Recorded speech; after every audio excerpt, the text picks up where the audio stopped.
Angeline Quinto finally ikinasal na nga sa kanyang partner na si Non-Rev Dakina. Church wedding ang napili ni Angeline para sa kanilang pag-iisang dibdib at sa Quiapo nga ito ginanap na pinagkaguluhan ng mga tagahanga at suporta. Panoorin at kung hindi pa nakasubscribe, don't forget to click subscribe and hit the notification bell to keep you updated.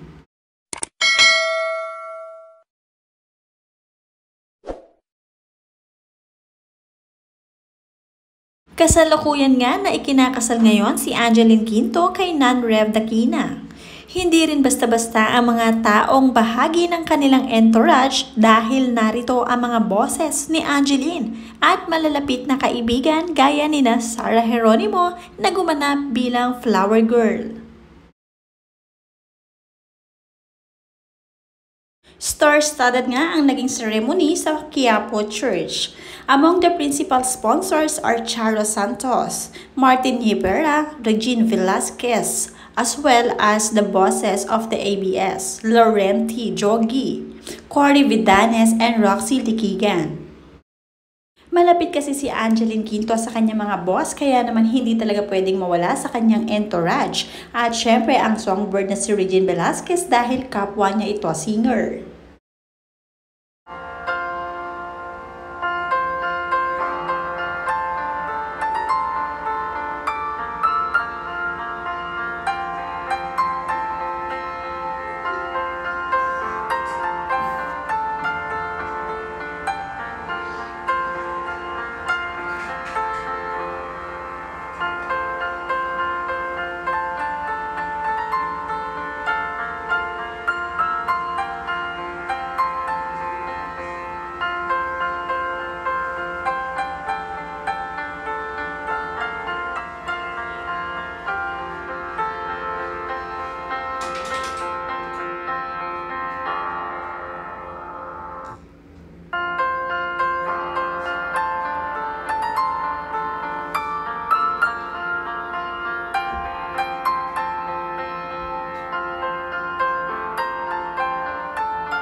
Sabi nga dito, kasabay daw ng wedding ni Angeline Quinto at Non-Rev ay naglabas sila ng bagong kanta na may title, Salamat Ika'y Dumating.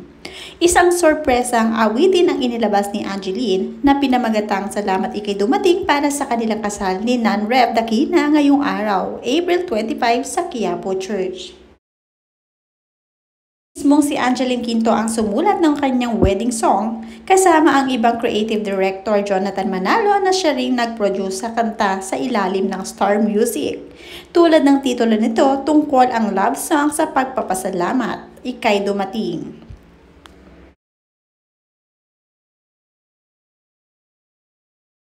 Nagpapasalamat si Angeline Quinto sa kanyang asawang si Non-Rev sa pagdating nito sa kanyang buhay, kaya naman nakapag-produce siya ng isang kanta.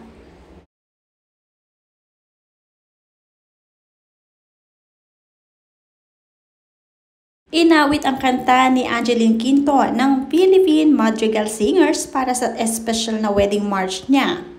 Ito na ang inaabangang comeback single ni Angeline na sinundan ang kanyang version ng Pagbigyang Muli para sa seryeng Linlang at Piliin Mo ang Pilipinas para sa Drag You and Me na inilabas noong nakaraang taon. Naglabas naman siya ng awiting Nag-iisa Lang para sa kanilang anak ni Non-Rev na si Silvio taong 2022.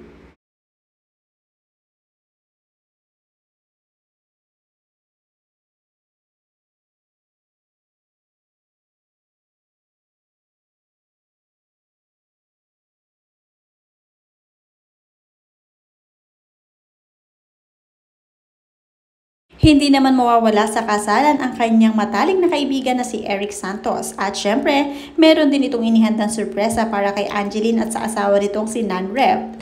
At talagang hindi pwedeng hindi siya kumanta sa event na ito. At hindi rin pwedeng mawala si Vice Ganda na talagang malapit na malapit kay Angeline Quinto. Dahil noong birthday ni Vice Ganda ay present din ito si Angeline at ang kanyang asawa. Isa rin sa pinagkaguluhan at inabangan ng mga netizens ang paglalakad ni Vice Ganda patungong altar dahil isa nga siya sa mga ninang o ninong nitong si Angeline Quinto at Nan Rev.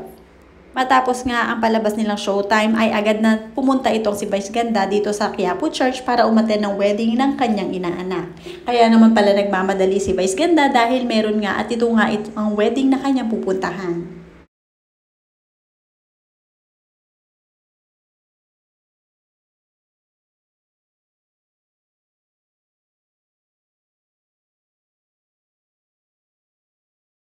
Napakaganda nga ng finished product ng mga florist para sa kasal ni Angeline Quinto at Nan Rev.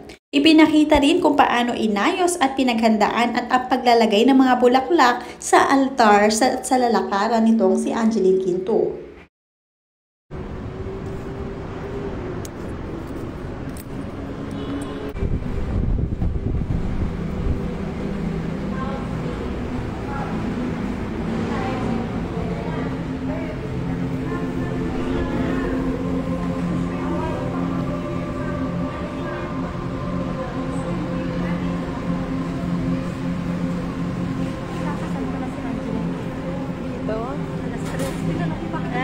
Si Angeline Quinto raw pala. Okay.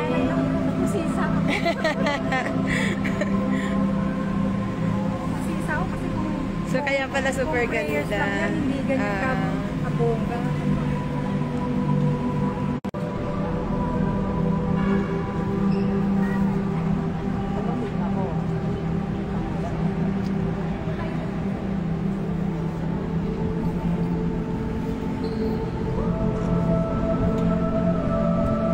Marami talaga ang nag-abang sa kasalan nila ng mabalitaan sa Quiapo ito gaganapin at sunod-sunod rin ang nagkomento sa mga posts tungkol sa kanilang kasalan. Ang sabi dito, napakagandang tignan na ang mga bosses nila ay kasali sa ganitong moment sa buhay ng kanilang mga artista. Nangangahulugan lang na pinahalagahan nila ang kanilang mga artista. Congratulations! Yung wedding na parang star magic ang dating. Congrats, Angge! Ang ganda-ganda niyo po, Aling Tinding, Miss Chara Santos. Kaya pala sabi ni Meme kanina sa showtime, may kasalan daw siya pupuntahan. Kay Angge pala iyon. Mula naman kay Danica, kaya pala nagmamadali si Meme Vice. Ito pala yung kasal na pupuntahan niya. Best wishes.